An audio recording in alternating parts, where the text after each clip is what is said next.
Hello everyone. Thank you for coming and checking out what I'm doing today. I'm making these three little signs. I bought the signs originally from Dollar Tree and I did some stenciling and had some fun doing it. So why don't you join me and we'll see how I did this. Here I am cutting down some cards. The cardstock I got from Stampin' Up. It's an older, they call it DSP, Designer Series paper. It's older, so you can't get it anymore, but it's just so pretty. And so right now I'm just looking at measuring. I wanted to show you what that paper looked like too. So I'm holding it up and showing you the one side, and that's the other side. And so if you take the box itself and hold up the paper, you kind of hold it up and then you can measure it by just marking it. It's easy with this paper because it's already marked with the lines. And so all I did was mark with a little pencil mark there. And I've got a cutter because I like to make cards. But you could totally do this with just the scissors because it does already have the lines on there. And then just adjust as needed. It didn't quite fit in there, and so I'm just cutting it down to where it needed to be cut. And when you're cutting with the cutter, sometimes when you're getting it really close, it can kind of catch. But I did manage to get that to work fine. All right, and so I did get a stencil from Walmart to do the images on there. I thought they were very cute. And here I'm just removing the backs. Those little boxes, they come with little hangers, and I took them out with a little pliers there, and I thought maybe I would use them and put them on the other side, but it didn't work. It kind of crushed the end, but I think if you drilled a hole in the other side and then put them in, it would work. Here's the wood filler. I'm just filling in where I had the holes for when I took those little hangers out. And it dries really fast. It didn't take much. Just filling those in, brushing it away. I don't even have to sand it. It just filled in very nicely. And so I did that to all three of the boxes. And wood filler is pretty cheap, and it lasts for a long time as long as you leave the lid on and keep it from getting dried out.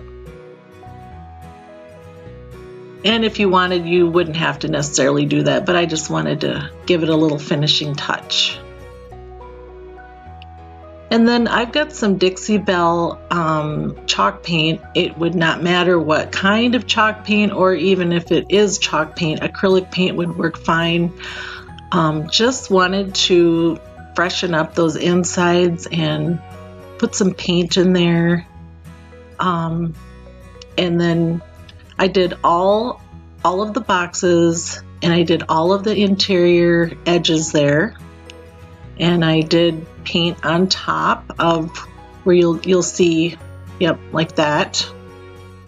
And then I didn't show it, but I did actually paint the outside of the box too. Like you can see where I'm holding the box, just so it matched the color that I was using for the inside.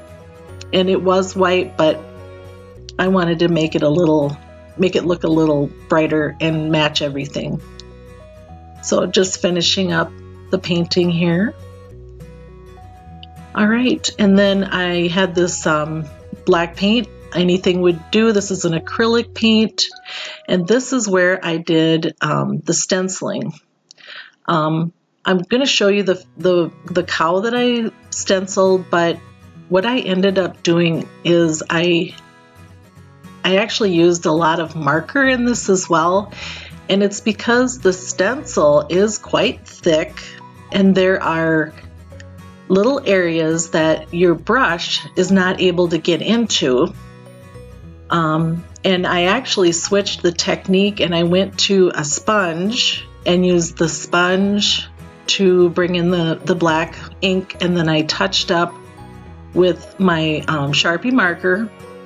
And when you're doing stenciling, you kind of want to pull away into the image rather than pushing the ink towards the outside of the line, because that's the way you will get paint inside or it'll bleed. And so I just kind of wanted to show you can start out with stenciling with your black paint, but I ended up using a sponge anyway, and I did more of a dabbing technique. And right there where the tail is there, it's just really small and I struggled. And then I finally just got the Sharpie out. And I did some of the handwork after the fact, as far as adding two things to make it look better. Yeah, so there's our little cow there, and that's all I wanted to kind of show you is how it started to look. And before you put your words on there, you want to make sure those are dry. And so here I go. I have stuck those papers, which are just cardstock. I actually put them on the back of just some cardboard. It was a piece of cardboard that came in between paper that I had gotten. And this technique is I'm adding some lines, and this is just one way of adding a little bit to your paper to give it a little more pizzazz. I thought that the blocks were a little large for the small box, and so I wanted to add these lines and make it a little prettier. This is a neat technique to use. If you were to, say, choose green, that would give it a whole different look. By adding a green line in there, you could put two lines in there, like if you had a green and a red. Just think of Christmas, of all the possibilities that you could do with this little technique. Really adds a lot to your projects. All right. So here I'm just putting, this is this red tape. This is a very nice tape that I have found over the years. It works well. It's very, very sticky, and it's less messy than like some of the Mod Podge and that. And so I choose to use this for this project. It just peels off. That's a paper I had already ready, and I just stuck it on the back of the cardboard, press it down firmly, and it stays in place. It's very good tape. An alternative to that would be the tear tape from Stampin' Up, which I can put a link as to how to find that. This is where on the corner I had a little bit of two pieces of tape that came together and made a little lump. I wasn't able to do anything about that, so I just trimmed that off. Okay. So now I'm just doing a little black edging to give it more of that rustic, grungy look that's very common with the farmhouse decor. And I'm using the little brush, the sponge actually, that I had used to do most of the stenciling. Just add a little paint on the edge. And I didn't show it, but I also did this edging on my white trays that I had there, the little square trays that I had painted. I added some paint on there just to give it, blend it so it's all a little cohesive. And I also did some on the paper itself, just to kind of, so everything's looking nice and matching. This paper was quite bright and very crisp, and so this kind of toned it down a little bit and made everything blend nicely.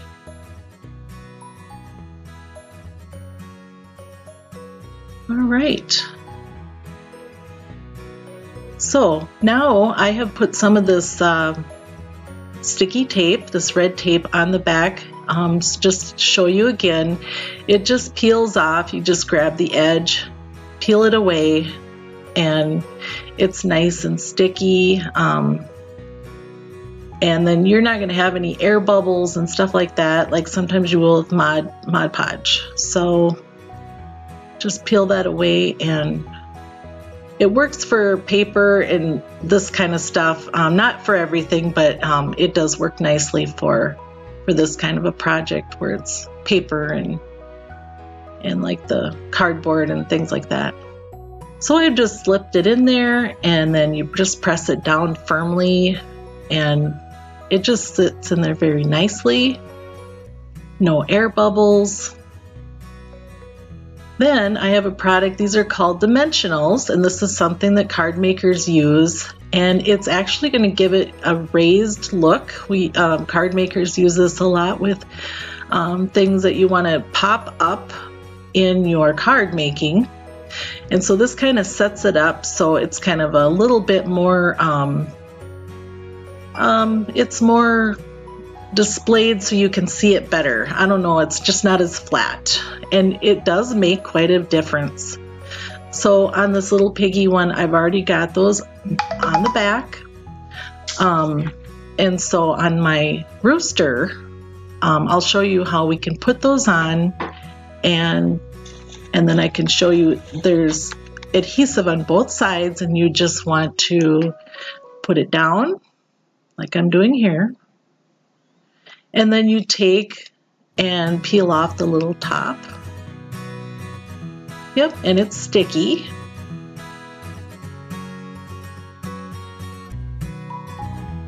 Yep, and then you just place it down and press firmly in place. With the eggs, I decided to make that one so it's the other direction, because I wanted to put that one in the middle of my little trio display there. And I just thought, well, that's going to be in the middle. I'm going to put some ribbon on that. And again, I use that little red tape, and I just popped it on there, and it'll stay nicely. I really like that tape. And there are my three little trio of signs all done, Farmhouse Decor. And I hope you enjoyed my video. Have a look and see what you think. Oh, one more thing. I did put something on the back. I put some wire, and then I put the E6000 glue on there, and I had to have it dry overnight. There it is. Thank you.